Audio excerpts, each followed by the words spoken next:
Bos días a todas e todos e benvidas e benvidos ás xa quintas xornadas de novela negra organizadas pola Biblioteca de Verín. Eu son Ana, voluntaria dende os 12 anos e non fai moito tempo eu era que me atopaba sentada no voso lugar. Antes de nada, quero facer unha mención moi especial a Lolita Castro e en nome de todas as voluntarias e voluntarios da biblioteca a dedicarlle este encontro literario. Como todos os anos, as alumnas e alumnos dos institutos e colexios da comarca tedes o privilexio de ser os primeiros en escoitar os nosos convidados. A biblioteca quere achegar os máis xoves á lectura, e que mellor maneira de facelo que coñecendo a escritoras e escritores e as súas novelas deste xeito, en vivo. Sen máis, deixovos con Miguel Osada, colaborador habitual da biblioteca, ca nosa voluntaria Noela Gallego, que nos presentará a escritora Sala Vira. Pois, se vos parece ben, empezamos.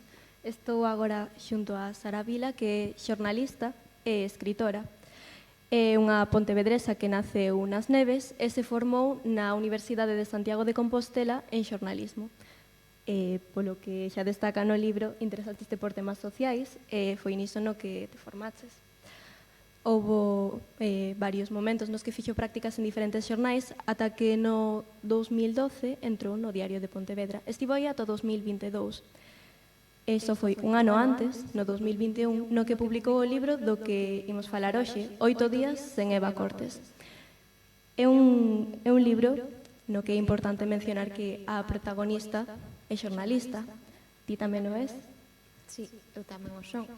Bueno, antes de nada, moitas grazas por vir. Estou encantada de que o Concello de Verín, a biblioteca en concreto, me convidara a estar aquí, así que, bueno, é un placer. Non vos vexo moi ben porque teño así as luces moi de frente, pero, bueno, saúdo vos a todos e a todas. Como dicía Noelia, si eu estudei xornalismo, é algo bastante evidente. Este libro gañou un premio, presentouse ao premio sen saber quen era a súa autora, non? O meu nome ia dentro dunha plica que non se abría ata o final, pero había no xurado unha persoa que era xornalista e ademais era xornalista local, nun medio local, e que sabía que quen escribira un libro tiña que ser xornalista. Despois, a raíz de aí, tamén viñeron moitas preguntas, desde eu, se a protagonista do libro era eu, non? E tamén hai unha anécdota graciosa que se o ledes entenderédelo. A min, cando me chamaron para dicirme que gañara este premio, a miña primeira reacción foi: pero que me dis como leen os meus xefes? Non, porque, bueno, os xefes da protagonista non quedan moi ben parados. Iso non quere dicir que sexa eu a protagonista, pero sí que, bueno, que teño unha visión crítica do xornalismo, non? Xusto algo do que te iba a falar, da crítica aos medios. Estás presentando a situación do día a día nunha redacción no momento de cubrir unha noticia dun suceso, que son temas delicados. Aí posnos unha situación non favorable para os xefes da xornalista. Esa a realidade dos medios. Tristemente, sí. E tristemente, moitas veces enfócase nos xornalistas e nas xornalistas como os culpables, non? Ti, cando escribes unha información, aparece ali a tua asinatura. Ás veces incluso aparece unha foto da túa cara, non? E o que hai que saber é que non sempre esti quen pon o titular, porque ás veces ti fas un titular e o teu xefe cambiacho, non? Ou as persoas que están na web coa finalidade de ter máis clics, de que máis xente pinche na noticia, cambia o titular para que sexa un titular super morboso ou que chame moitísimo a atención, aínda que non sexa de todo real ou este exagerando algún dato. Entón, si, todo iso quixen reflectilo. Para min, nese momento da miña vida, como estaba tan metida no día a día do xornalismo, era imposible non escribir diso, era o que me pedía o corpo, digamos, non? Porque a mí sempre me gustou o meu traballo moitísimo, ségueme gustando.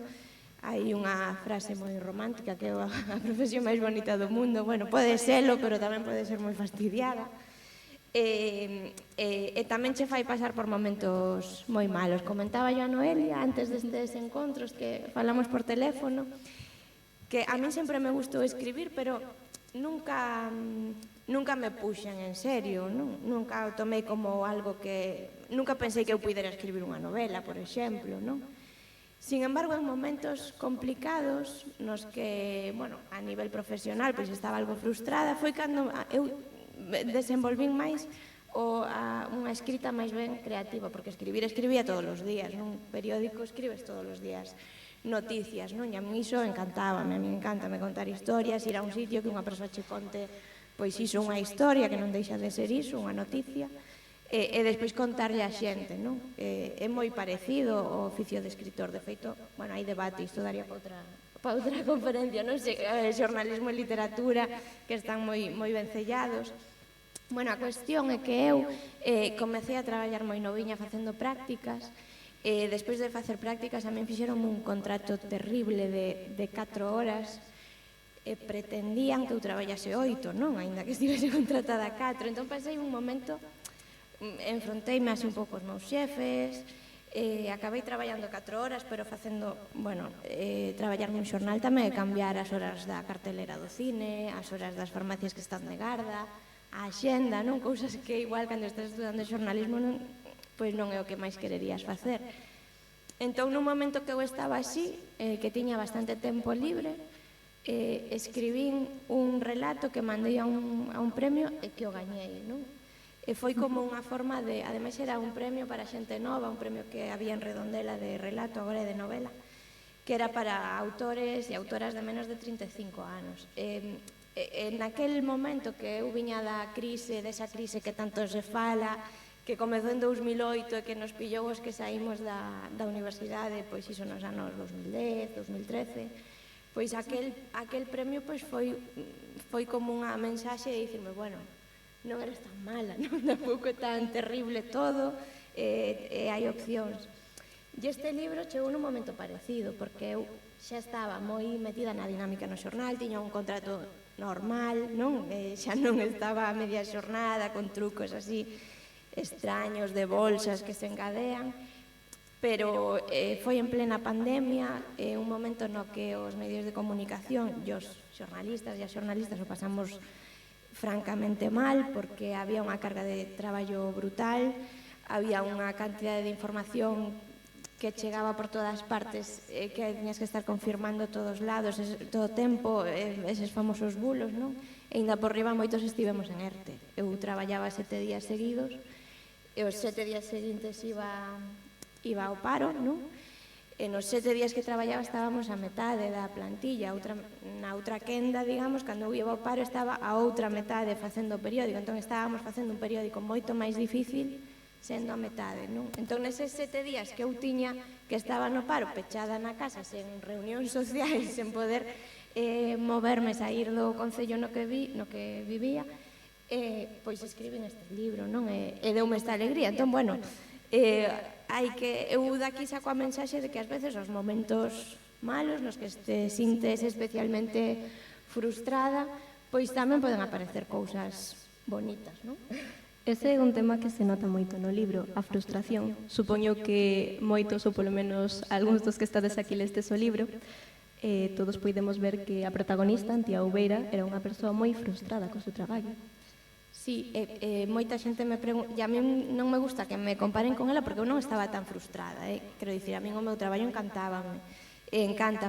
É certo que eu, como dicía Noelia, dende 2022 xa non traballo nun periódico, pero, bueno, sigo traballando no mundo da comunicación, e é certo que Antía Ouveira, que a protagonista, estaba moitísimo máis queimada que a min, non? É certo que, a ver, non son eu, pero aí hai moitas cousas miñas. Eu, por exemplo, nunca tiven que cubrir un caso como a desaparición dunha rapaza e todo o morbo que hai arredor. Pilloume un pouco, ás veces, pois, por compañeiros que sí que tiveron que cubrilo. Teño feito algún curso de tratamento da violencia de xénero, por exemplo, e estando en común con outras compañeras da profesión, elas sí que contaban anécdotas que lle pasaron, por exemplo, a Antía Ouveira. É certo que hai moitísimas cousas. A ver, cando escribes, filtrase, non? A túa vida está aí. Agora está moi de moda iso da autoficción, non? É unha corrente que está bastante vixente, pero non toda a literatura ten algo de nós, non? Isto é como a canción de Shakira, non? Que estás queimada co traballo e dices, mira, pois agora vou poñer aquí a feder na novela que vos si desenterar. Pero tampouco, por exemplo, a mí preocupábame que os meus xefes leran iso e pensaran que estaba referíndome a eles. E non é así, eu fun collendo pois detalles duns, doutros, que algo habrá, pero non todo, non? Bueno, de feito, eles leron o libro, non sei, non me fixeron así moito comentario, pero tampouco se enfadaron. Ti es esa clase de escritora que colle a persoa que lle fixo algo o día que foi a panadería, que se lle colou, e di, pois agora va a ser a persoa que asesina. Novela. Non exactamente, pero sí que é certo que ás veces fixaste non en detalles que che pasan, ou un personaxe non é unha persoa, senón que ten cousas de varias persoas, por exemplo, non?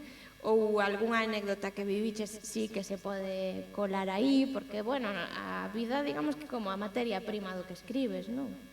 Entón, bueno. Houve unha entrevista na que dixeches unha frase que me quedou marcada, é que as nosas vidas a veces poden ser un thriller. É unha frase que me quedou moi gravada porque este libro, como xa imaginaredes, trata moito a situación das mulleres, a violencia de xénero, e hai ademais un tema que non está tan claro como o da violencia de xénero, que é o da maternidade. A diferencia que teñen Antía Ouveira e Eva Cortes no tratamento da maternidade. Sí, as personaxes principais son Antía Ouveira e Eva Cortes. Bueno, para ubicarnos un pouco, Eva Cortes é unha moza que vive nunha cidade que se chama Pontevella. Eu vivo en Pontevedra. Antía traballa no Correo de Pontevella, eu traballaba no Diario de Pontevedra. Son dúas personaxes que funcionan un pouco en contraposición, non? Por un lado está Antía, que é a xornalista que ten que investigar esa desaparición, e por outro lado está Eva Cortes, que é a moza que desaparece. Eu creo que rápido te das conta a medida que vas lendo a novela de que teñen un carácter moi diferente e que funcionan un pouco como unha contraposición unha da outra, non? E teñen unha visión da vida diferente, e iso non implica que elas non padezan do mesmo xeito o feito de ser muller, non? Iso do thriller que comentabas saiu porque realmente eu cando empecé a escribir tampouco tiña a intención de escribir un thriller, non? Dixen, vou escribir un thriller. Non, eu quería contar unha desaparición dunha moza e todo o que iso xenera no seu, máis que no seu entorno máis próximo, senón a nivel social, non? E aí os medios de comunicación teñen moito que ver. A opinión que nos formamos nós sobre o que aconteceu, os medos que xeran nós, como reacciona unha moza e como reacciona un mozo ante isto, como nos afectan estas noticias, como lle afectan a xornalista que o cubre, que presións ten por un lado e por outro, non? E claro, a forma de contalo e de enganchar o lector é un thriller, non? E é certo o que dicías ti, que a nosa vida moitas veces é un thriller, porque para min, que son unha persoa pois que é consciente do que pasa, ou non, bueno, son consciente de algunhas cousas, non de todo, pero que sí que percibo esa violencia, non? Que pode haber contra as mulleres, pois para min ás veces eu vexo en situacións de pasalo mal, non? Eu moitas veces saía de traballar ou saio de traballar tarde, de noite, igual teño que ir camiñando a casa pola cidade a 1 da mañá, eu non vivo tampouco nun sitio supercéntrico, e igual en algún momento pois as rúas están demasiado baleiras e aceleras o paso, ou colles o teléfono e chamas a alguén, non?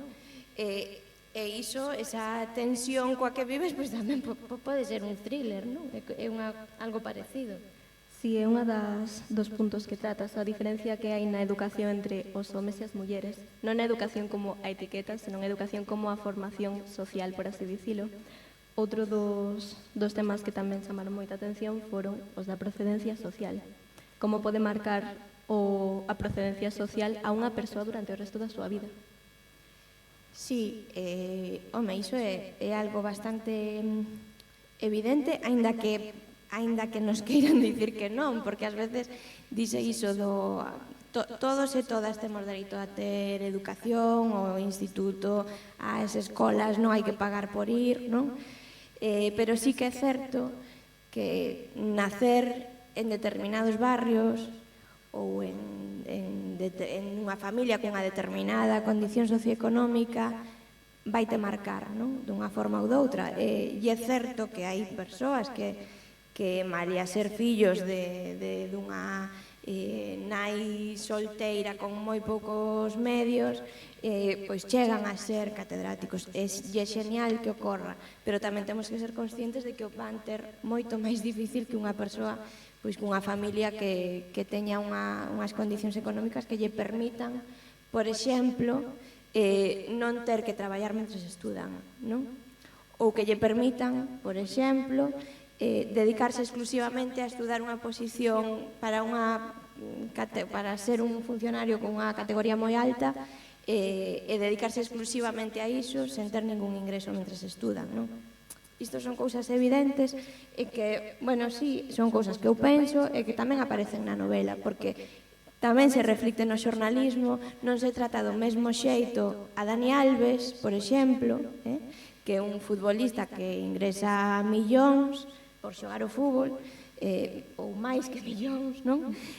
Que a un home que poida cometer unha agresión sexual e que sexa un inmigrante, unha persoa migrante que non está en situación regular, como se adoita chamar, un sin papeles, non se ia tratar igual, non? En a novela non se trata, bueno, vese esta diferencia, estes prexuizos que pode haber nas redaccións, pois neste caso cara a un mozo que tampouco é exemplo de nada, porque en algún momento non, el tamén pois ten unha mentalidade machista como todos e como todas, pero que sufre injustamente un acoso, pois que non, bueno, non digo máis porque igual Non queremos facer spoilers por se alguén non chegou ás últimas páxinas todavía. Vou retomar o tema do tratamento dos medios, xa non só tanto na procedencia social, que por certo houbo unhas palabras que me chocaron moito o lelas. Para que non nos saiba, eu estudo xornalismo, ou seja, que ler esta novela foi como, vamos a ver como é o mundo de verdade. Houbo dúas palabras que me marcaron moito. Ao falar da familia de Eva Cortes, mencionábase que a súa nai era unha nai solteira. Eu pensei, que importancia terá eso? Pero que ademais, máis adiante, creo que nesa mesma noticia, tamén se mencionaba que Eva Cortes era unha usuaria de aplicacións para ligar. Supoño que todos coñeceredes Tinder, utilicedelo ou non, Tinder, Grindr, o que cada un queira. Si é certo que existe tamén moito prexuízo social cara ás persoas que utilicen este tipo de aplicacións, especialmente as mulleres. Sí, ademais houve un caso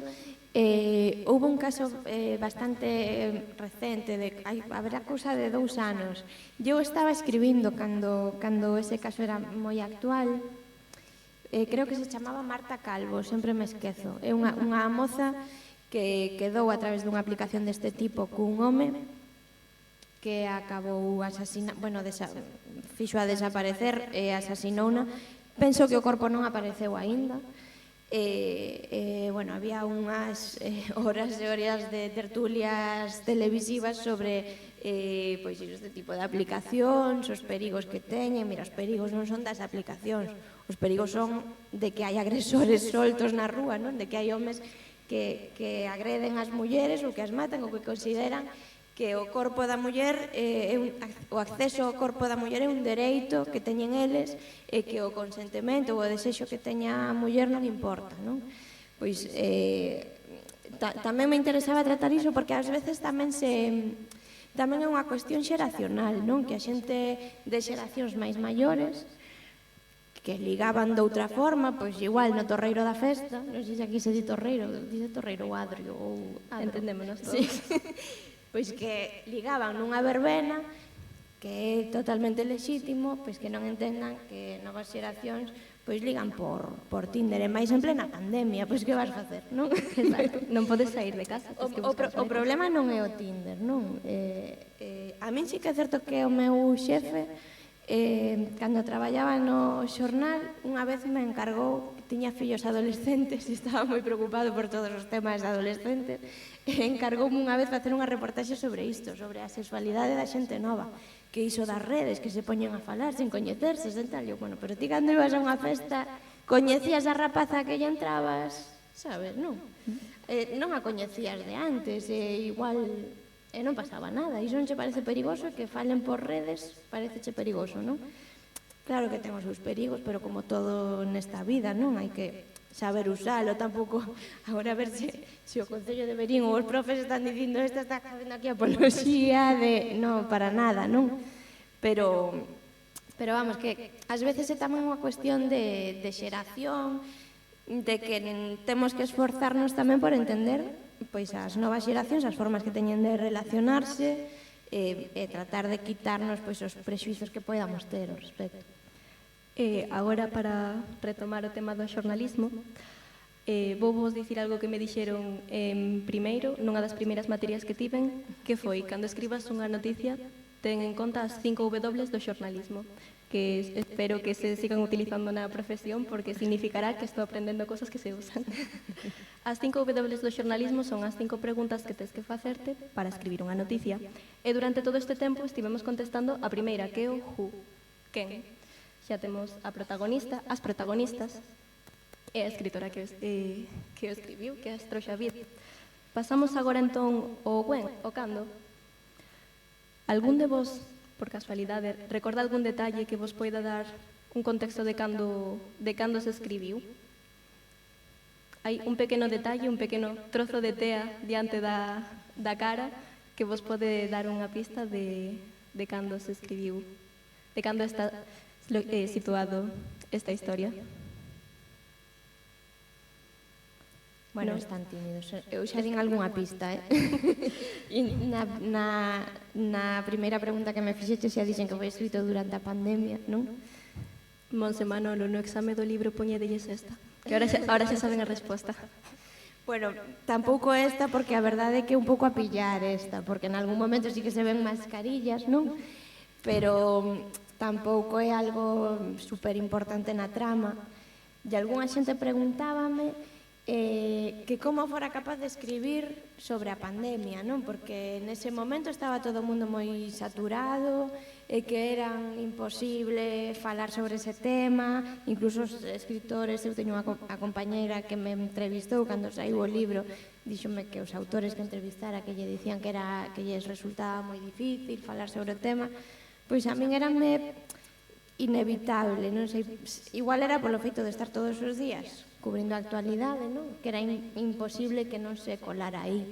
Entón, si foi escrito durante a pandemia e ademais era unha trama que ocorre durante a pandemia, non sei se durante o verán do 2020, eu situei en setembro de 2020, porque setembro tamén sempre foi, para que vexades como se cola a realidade dunha persoa, a súa vida na novela, porque máis que nada porque resulta máis fácil facelo dende a túa propia vivencia que imaginalo, non? Ocorre no mes de setembro porque para min o mes de setembro sempre é un mes non me gusta, é un mes como que se me fai pesado, estou cansa da calor, esa atmosfera tamén se percibe porque hai unha vaga de calor durante esa semana que acontecen os feitos, que son 8 días a trama. Hai unha vaga de calor, está esa pesadez do final do verán, non? Tamén esa angustia de retomar pois un pouco a normalidade e a rutina despois das vacacións, a xornalista ven de vacacións. Entón ambienteino nesa época porque é o que a min me transmite, como eu me sinto en setembro, non me gusta moito ese mes. Entón, érame fácil, non? Falar diso. E hai algo que non dixen da Antía, estou vendo así medio de reollo por aí, e que eu non quería, o que tiña clarísimo desde o principio é que non quería unha xornalista intrépida, non? Porque, a ver, Noelia, voucho dicir xa, iso é mentira. Xornalistas intrépidas hai moi poucas. Sí que pode ser unha xornalista apasionada, non? Podeche gustar, encantar o teu traballo, que a min encántame, pero hai que ser conscientes das condicións nas que se traballa, de que non temos por que facelo todo ben, nin ser heroínas, non? Ás veces tes momentos de vulnerabilidade. Antía, que é a protagonista, pois ten moitas inseguridades, ten moitos medos, non? E, bueno, non pasa nada, traballa e leva o seu día a día con máis ou con menos esforzo ou sufrimento, non? E, ademais, tamén está nunha situación precaria, que tamén é a realidade do xornalismo local. E hai xornalistas estrelas, claro que os hai, non? E que investigan, pero son unha inmensa minoría, non? A realidade nunha redacción dun periódico non é esa. Eu pois quería reflectir iso tamén. Pois Perdón que me desviara un pouco do... Que va porque me leva a seguinte pregunta, así que perfecto.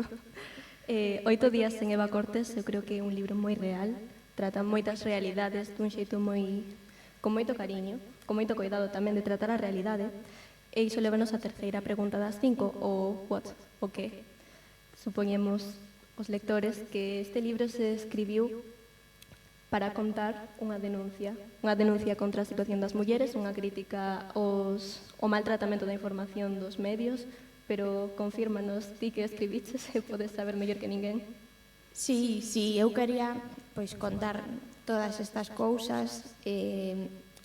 Quería contar a desaparición dunha muller dende a perspectiva dos medios de comunicación, porque eu, desa casualidade que cando eu traballaba nun periódico, sentábame xusto diante dun compañeiro que levaba temas de sucesos e xudicial, non? A maior parte das denuncias e dos casos que el levaba que chegaban a xuizo estaban relacionados con violencia, bueno, había moitas por tráfico, non? Temas de excesos de velocidade, taxas de alcoholemia, e despois a violencia cara ás mulleres, xa sexa na parella, xa sexa agresións sexuais entre persoas que non se coñecían previamente, xa fose abusos a menores por parte de familiares ou de tal. E son as noticias que máis chegan no ámbito de xudicial dun periódico, non? Entón, todos os días nos chegaban pois sentencias que igual nin sequera eran unha noticia, nin tiñan demasiado eco, iban nun breve, pero sentencias de 1 ano de cárcere por abuso a unha sobriña, non? Ou outra sentenza por un abuso, e igual agora estou dicindo mal as penas que lles poñen porque non teño nin idea, pero estaban todas relacionadas con estes temas, non?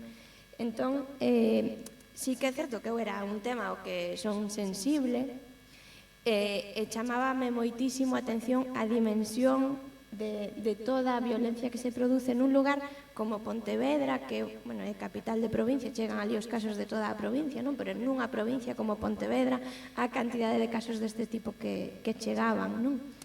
E como se despachaban con normalidade, porque lamentablemente son normais, non é algo que acontece con moita frecuencia, e a ninguén lle impactaban porque era algo que ocorría todos os días, non? Entón, hai casos que son moi mediáticos, que recordamos todos e que nos marcan, pero despois tamén hai outros casos que acontecen todos os días e dos que non somos moi conscientes. Eu era o porque lle prestaba especial atención, non? E daqui as preguntas que eu lanzaba antes, non? Que cantidade de casos de violencia contra as mulleres recordamos ver nos medios de comunicación? Moitísimos. Marta del Castillo, un montón de nomes, non? As nenas de Alcácer. Podemos enumerar nomes de casos mediáticos moitísimos. Podemos mencionar nomes e nomes de mulleres asasinadas no ámbito da parella ou da exparella, non? Máis de 1.100 e pico dende que existen rexistros. Prostitución.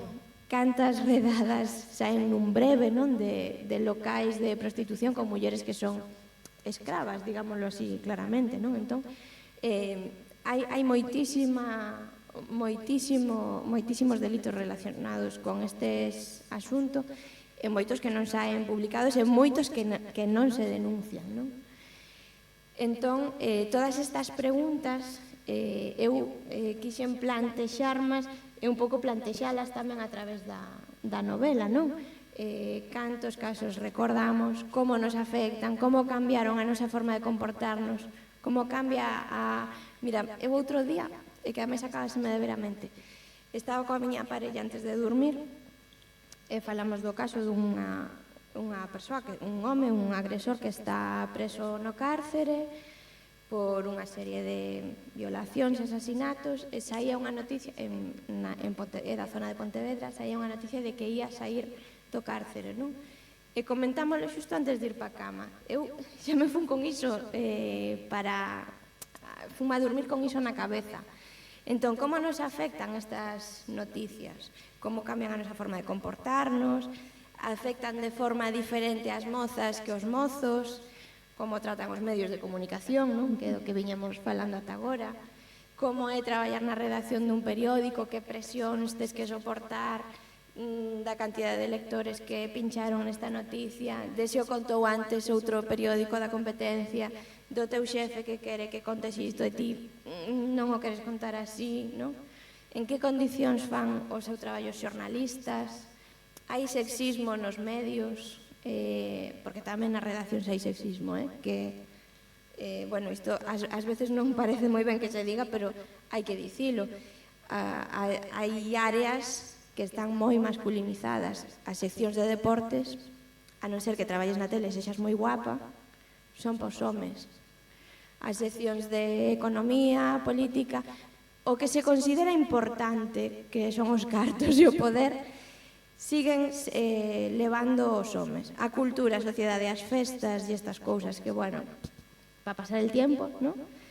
Son seccións nas que hai máis mulleres. Iso podese comprobar. Eu comprobaba todos os días na redacción do periódico no que traballaba e podo comprobalo e estou, bueno, non teño un estudo aquí feito, pero eu vou a unha redacción dun periódico e comprobo sempre polas miñas compañeras, polos meus compañeros, que a dinámica segue tendendo a iso, aínda que, claro, hai mulleres que levan economía, hai mulleres que escriben de política. Eu mesmo cubría política, non, moitas veces, pero sí que é certo que a tendencia segue a ser esa. E sí que é certo que cando chegan os becarios no verán, na miña época, os becarios e as becarias, máis becarias, debería dicirlo en feminino, porque eu non sei cantas mulleres hai na túa clase, Noelia, pero máis mulleres, moitísimas máis. Definitivamente.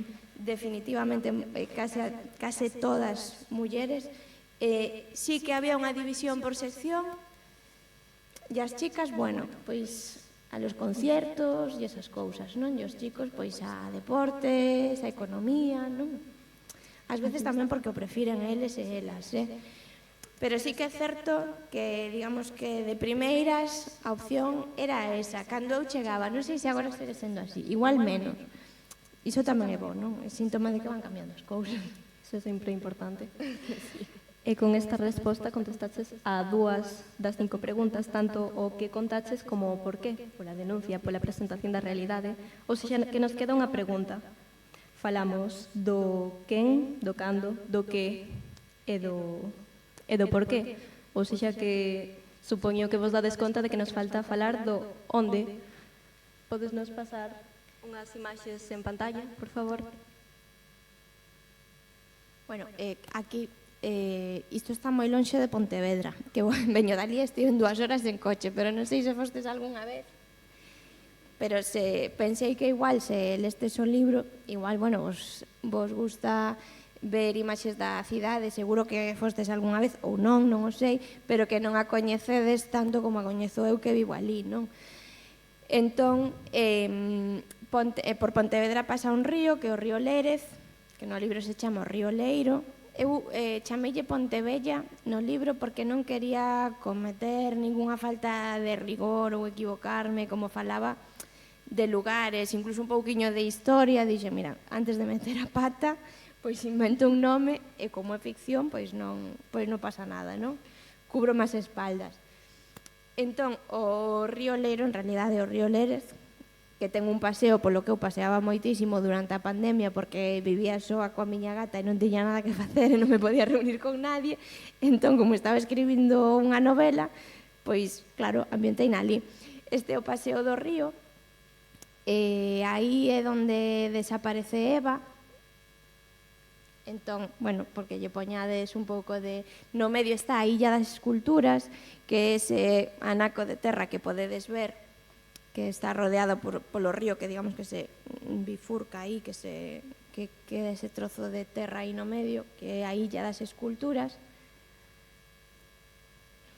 Na novela tamén aparecen algunhas das obras que hai na Illa das Esculturas, que é unha illa que existe de verdade, con esculturas que existen de verdade, que o Concello de Pontevedra pois puxo ali, bueno, fixo este parque coa colaboración de artistas de todo o mundo. Fálase, por exemplo, deste banco que se ve aí a vosa dereita, na que hai frases exae no libro, se o lestes acordaredes vos. Fálase dese especie de cubículo cuberto de vexetal, de unhas cedreiras ou algo así, con un cerebro no medio de dous bancos aos lados que non se ven moi ben porque están cortados nesa foto, pero bueno, é un lugar importante no desenvolvemento da trama. A ese cubículo chegase a través dese camiño con arcos de ferro, cubertos tamén con vegetal, que levan cara a ese cubículo, que é un lugar importante na trama, que non vou dicir por qué, porque igual, se non o lestes, bueno, descubro algo. Fálase deste balneario, que na foto da vosa esquerda é o balneario construído por Casimiro Gómez a principios do século XX, que foi un balneario, bueno, de xente poderosa naquela época en Pontevedra, que agora xa non existe. Se ve desa foto da dereita, o que queda do balneario é soamente iso, o edificio máis grande xa non está, e ademais está en ruínas, tamén aparece na novela. E este é o interior do balneario, do que queda do balneario, que iso era como unha fonte de onde saían as augas, e que está, bueno, chea de lama, enchoupada, e xa está. Pois creo que agora, antes de pasar á parte de preguntas, que creo que merece un aplauso.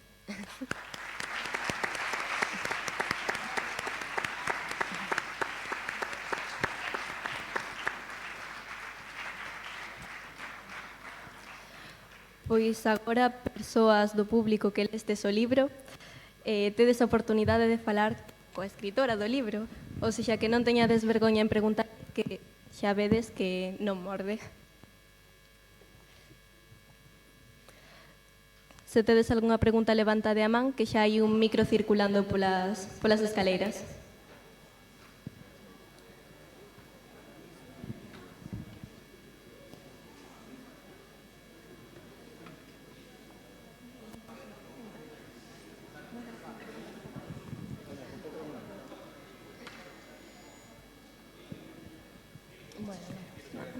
Sabes que pasa? Que xa son... Bueno, vou empezar eu.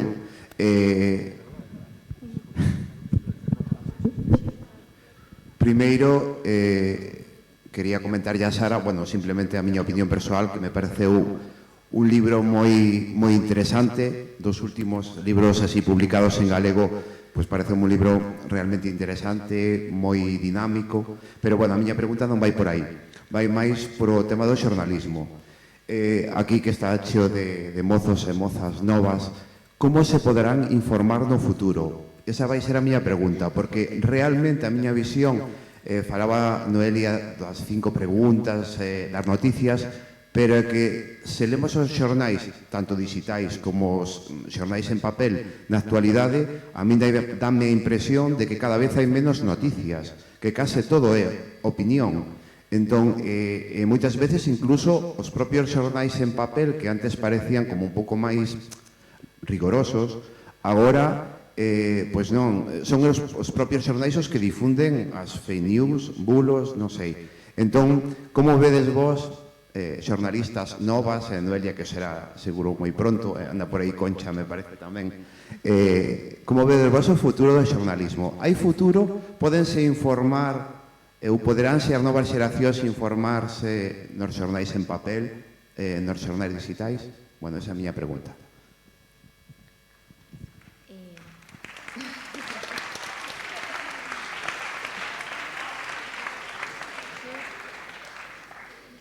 É unha pregunta difícil, pero eu creo que a forma de informarse xa hoxe é desconfiando sempre, non?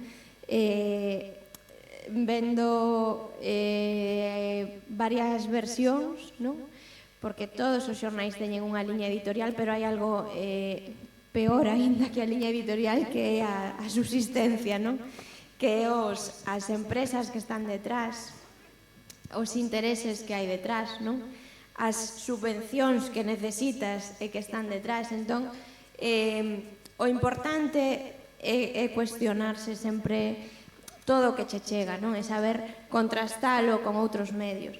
É certo que as redes sociais foron revolucionarias nalgún aspecto, porque sí que é certo que hai cousas que nun periódico non se poden dicir e que son verdade e que se poden dicir nas redes sociais, pero tamén é certo que ese poder, que o poder que teñen as redes sociais xa foi percibido non polos que realmente teñen o poder. Entón, bueno, agora toda esta polémica de Twitter, non? De quen é o propietario de Twitter, non? Quen está aí detrás.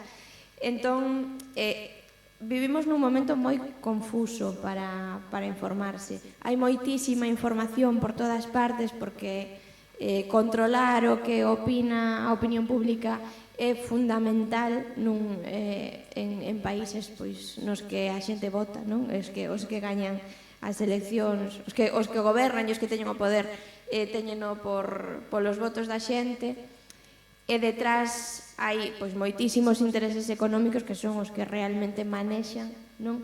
Os medios de comunicación. Hai que ter iso presente, hai que ter presente e hai que coñecer todos os intereses que hai detrás. Se ti estás lendo unha noticia sobre un banco nun periódico, non digo ningún nome, non? Pois antes pensa que intereses pode ter este banco neste periódico, ou que parte deste periódico pode ter este banco, por exemplo, non? Se ti ves que hai moitas protestas porque a banca está pechando oficinas no rural e non o ves nos periódicos, pois por algo será, non? Ou se ves unha noticia da Xunta nun periódico galego, tampouco poño nome porque, bueno, pode ser calquera, tamén pensa, non, os intereses que pode haber detrás, porque igual ese periódico dá máis pequena unha noticia que noutro vai máis grande. Eu creo que o segredo está en ser consciente de todo o que se move detrás. Noelia, seguro que quere dicir. Pois, xa dixen antes que son estudante, non traballei todavía en ningún medio. A pregunta que fixeches foi a pregunta que nos fixo un profesor tamén en primeiro de carreira e levounos todo o cuatrimestre, 4 meses, responder a esa pregunta. O sexa que vou intentar resumir, porque non temos esos 4 meses para explicala. Sobre como nos imos informar no futuro, pois o que me din os meus profesores, que eu non sei, porque repito que non traballei en ningún medio, é que o futuro non está no papel, senón nas redes. Temos moitas materias que nos ensinan a elaborar noticias para Twitter, para Facebook, sobre todo para Instagram. Estáse metendo moita caña co tema do audiovisual. Agora un xornalista creo que xa non só necesita redactar, senón tamén ter contidos audiovisuais a man. Por exemplo, facer reportaxes multimedia con imaxes, son cousas interactivas. A interactividade é algo que nos piden moito.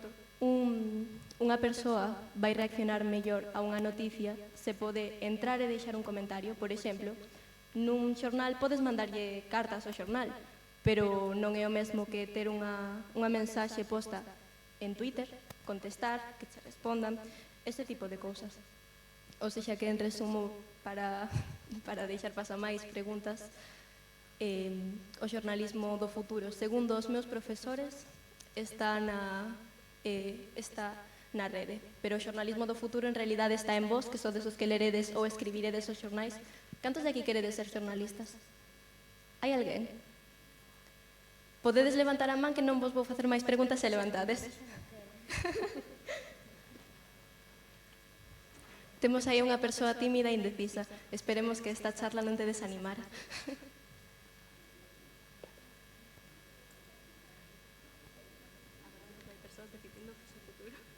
No, pero vamos, o xornalismo é precioso, é un traballo moi bonito. Ainda que teña as súas cousas malas, pero como todas as profesións.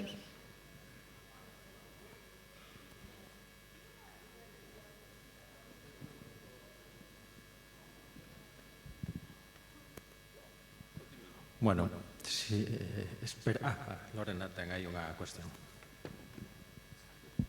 Bueno, primeiro quero decir que non vos desanimedes, eu son abogada e podo decir que comparto con Sara o tema de que, bueno, os comenzos nunca son fáciles e bueno, pois eso, que non é solamente no tema do xornalismo.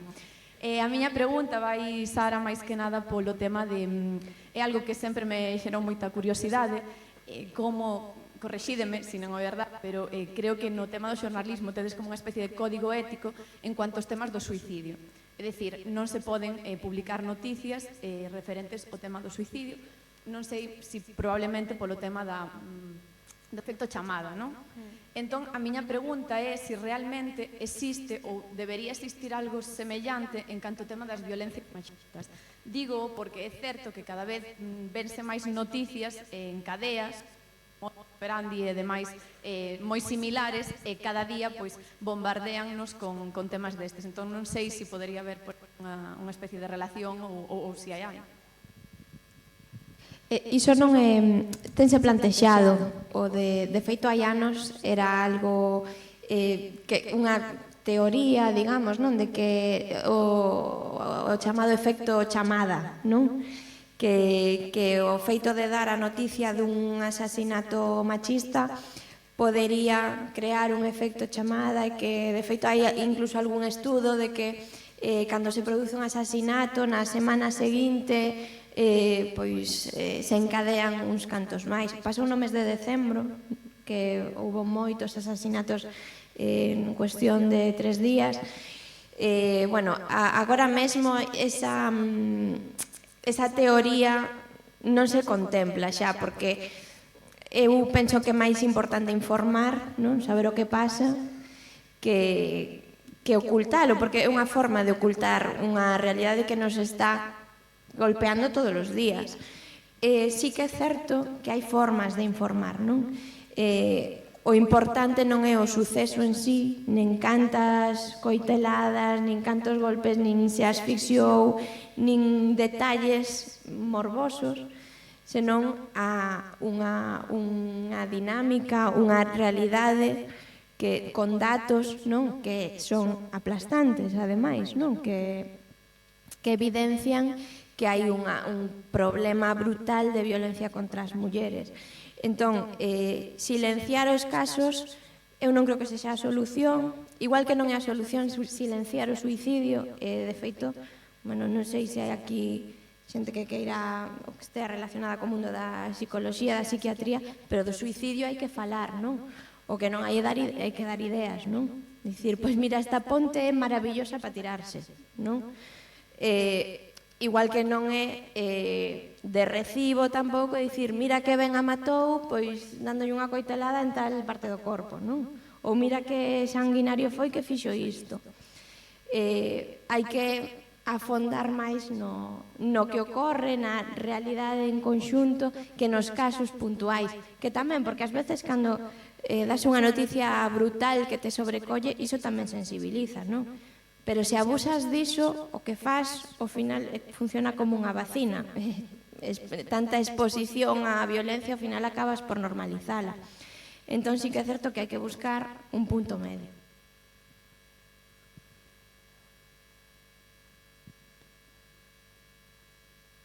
Se alguén... Bueno, pois vou facer eu unha pregunta tamén. Un pouco o fío desta outra que se fixo antes. É unha pregunta que me parece que xa fixeron, pero a min gusta, quero facela outra vez, non? Penso que xa fixeron, Sara. Os segredos teñen data de caducidade? Non dicen. Depende. A ver, o libro empeza con esa frase. Empeza, o principio di algo así no caderno de Bacortes. Que igual sae no libro, non? Os anacos do seu diario, nun dos primeiros, penso que no primeiro sae iso. E agora vouche contar un secreto, mira, que teñen datas de caducidade, parece ser, porque eu empreguei esa expresión porque originalmente o libro eu mandei no concurso co título O diario secreto de Eva Cortes, Que pasa? Que no mesmo mes ou así saiu a vida secreta de Úrsula Vaz, a vida secreta, non recordo moi ben, de Arantxa Portavales, que ademais eu estaba lendo cando me chamaron para dicirme que gañara o premio. E o primeiro que me dixeron era que era mellor cambiar o título, porque ademais Arantxa publica na mesma editorial, e sacar 2 libros con un título tan semellante, non? Era moi, bueno, non quedaba ben. Non sei se os segredos teñen data de caducidade. Era algo que pensaba Eva, porque estaba nunha situación nese momento complicada, que non lle estaba contando a ninguén, e que ao final se acaba enterando todo o mundo. Ela levaba con moitísima discreción, non?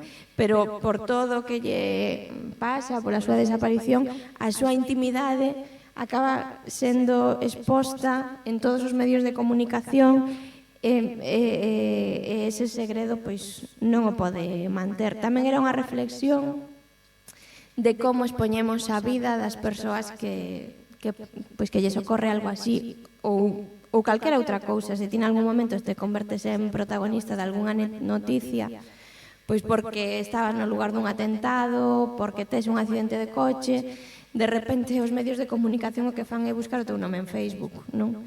E as túas fotos, a túa vida, pois acaba estando moi exposta. Entón, pois era tamén unha forma, unha reflexión miña sobre iso, aínda que non o puxera aí, aínda que, bueno, sí que se pode deducir, non, lendo a novela, porque sí que é certo que se ve como a vida de Eva está totalmente exposta.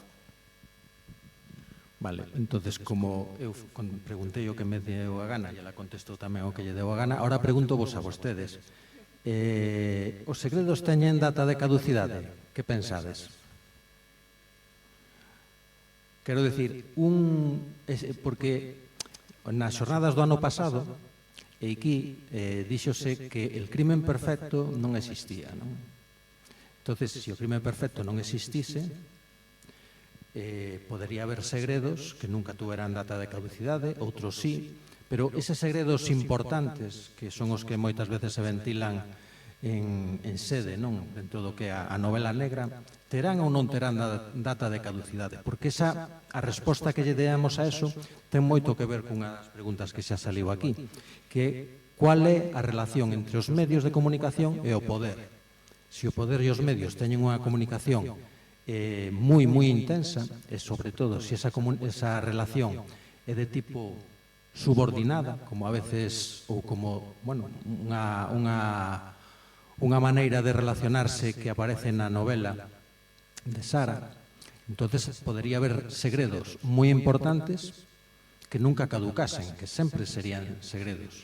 E iso como sociedade é unha cousa que deberíamos ter en conta e que igual deberíamos considerar tanto polo que dixo Sara da necesidade de sermos críticos como por esa pregunta que se verqueu aquí hai un momento sobre cual é esa relación, non? entre o público, digamos, e os consumidores futuros de noticias, non? Entonces, insisto, que pensades? Existen segredos que teñen data de caducidade? Hai algún segredo que igual ten que ser segredo para sempre ou indefinidamente? E se non, que conteste Sara.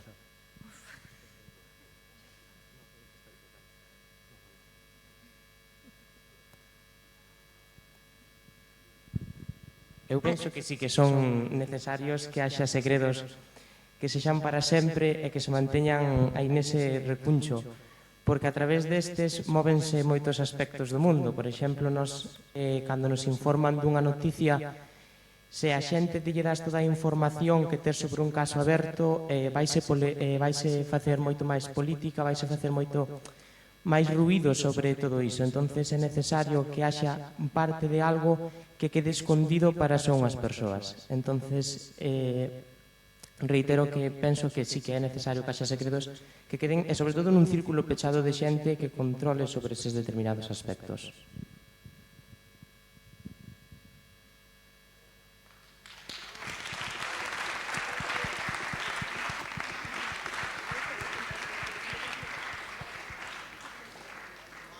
Alguén quere rebatilo?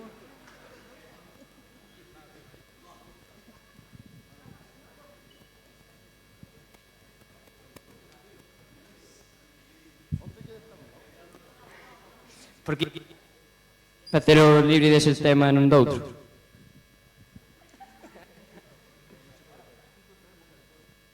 Podes repetilo?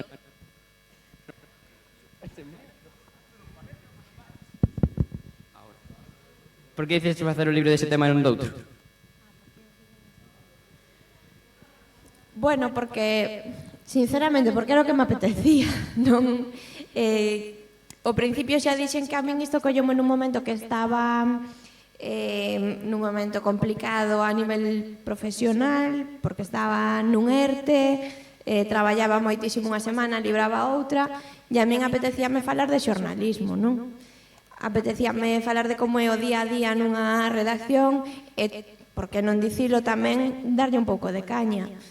E despois, ao mesmo tempo, eu sempre estive moi vencellada a colectivos feministas, a defensa dos dereitos das mulleres.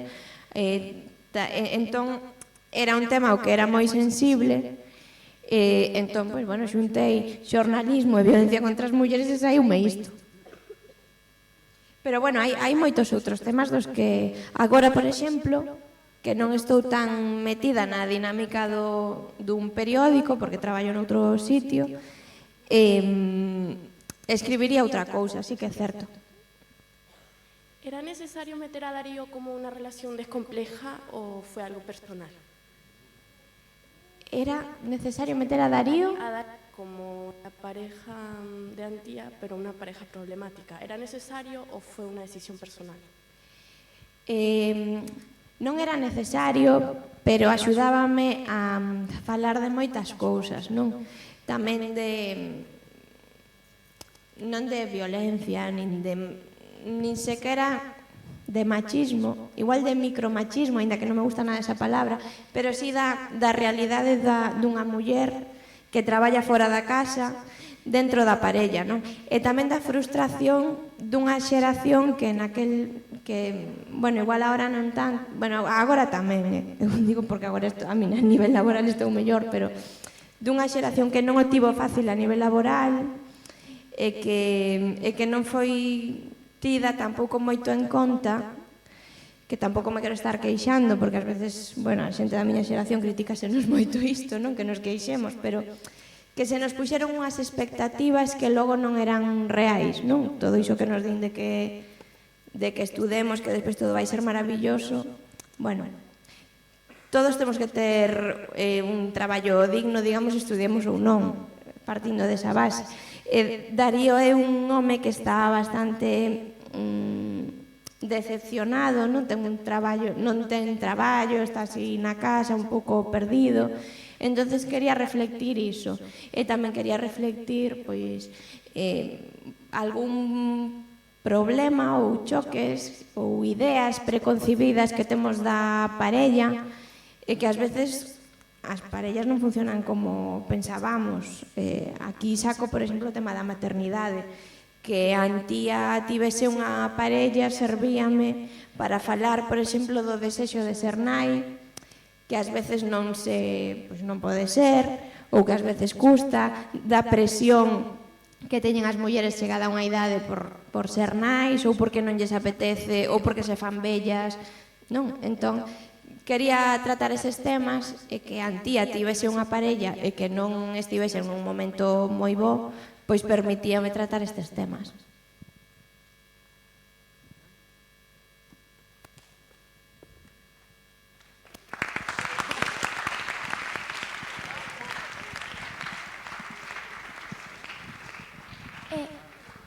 Miña pregunta é se ti, como xornalista, que che gusta tanto o teu traballo, nunca te sentiches deprimida ao ver que hai certas cousas que quizás non podes contar por temas políticos ou quizás por as modificacións dos teus xefes nos artículos que tú redactas?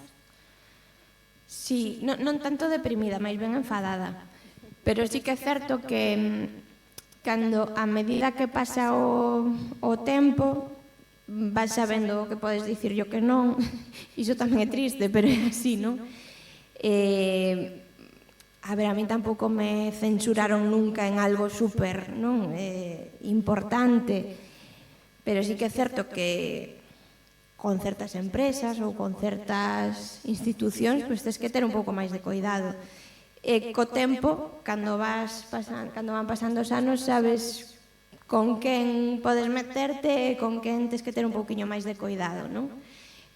E sí que ás veces por unha cuestión de descoido dos xefes que igual non lían o que escribiras e o día seguinte salía publicado, tiven algunha reprimenda, ás veces tamén a xente moi quisquillosa, non? E cando xa teñen o teu número igual te chaman directamente a xente da que falas, pero bueno, tens que acostumarte tamén a iso.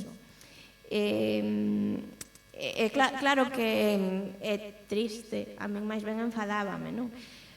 Pero despois tamén pasa que os xefes tamén saben a quen teñen que poñer nunhas seccións e a quen noutras. Entón, bueno, tampouco era super valente ou combativa, non? Eu non iba a traballar e a gañar un salario a fin de mes, non?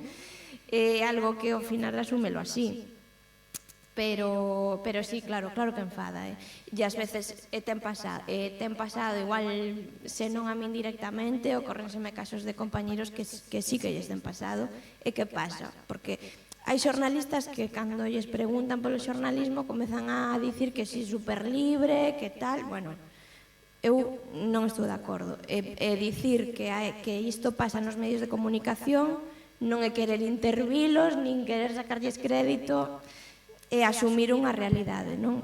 Hai moitas presións e ás veces non che queda outra que someterte a elas. E isto nun medio local, imaginadevos nun lugar no que xa se estén xogando cousas máis grandes.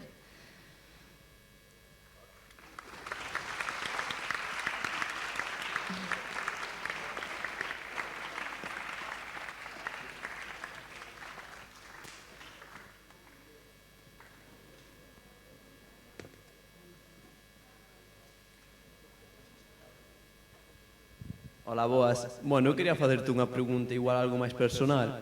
E é, a que lle recomendarías a alguén que se quere iniciar na escritura, no de escribir?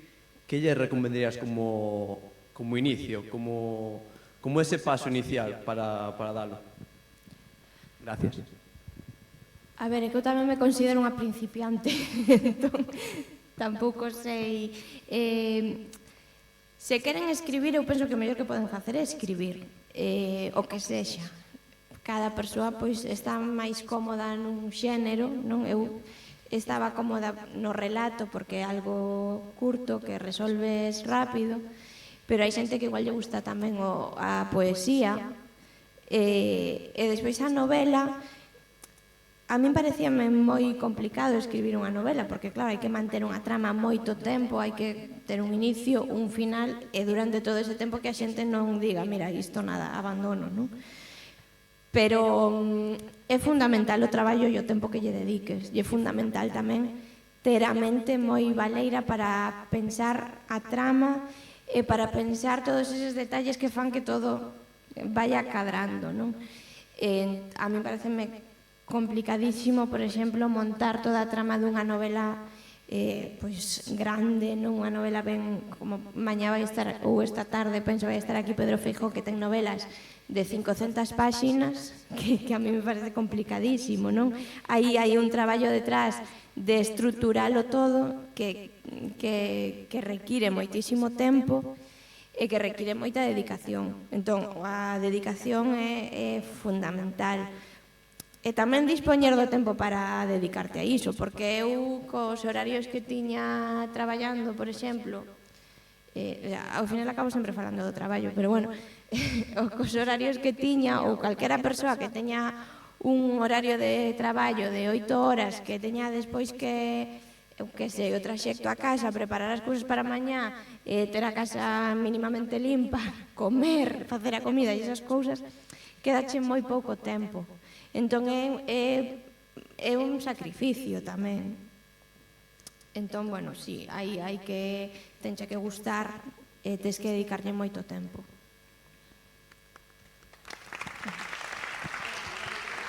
Sí, non, porque é que nos pasamos moitísimo. Pasámonos moito, non? Bueno, pois moitas grazas por estar aquí, moitas grazas por atender. Isto acabouse.